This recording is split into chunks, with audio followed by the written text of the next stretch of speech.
بسم اللہ الرحمن الرحیم۔ السلام علیکم ورحمۃ اللہ وبرکاتہ۔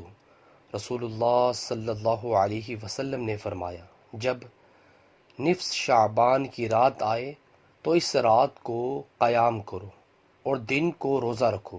اس رات اللہ تعالی سورج کے غروب ہوتے ہی پہلے آسمان پر نزول فرما لیتا ہے اور صبح صادق طلوع ہونے تک کہتا رہتا ہے، کیا کوئی مجھ سے بخشش مانگنے والا ہے کہ میں اسے معاف کر دوں؟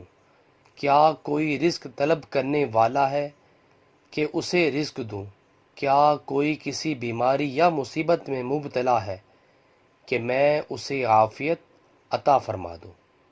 ماشاءاللہ، نیچے والا موجود ہے۔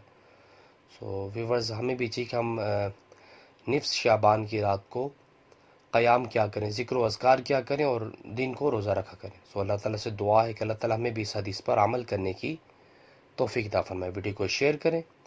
جزاک اللہ۔ السلام علیکم ورحمۃ اللہ وبرکاتہ۔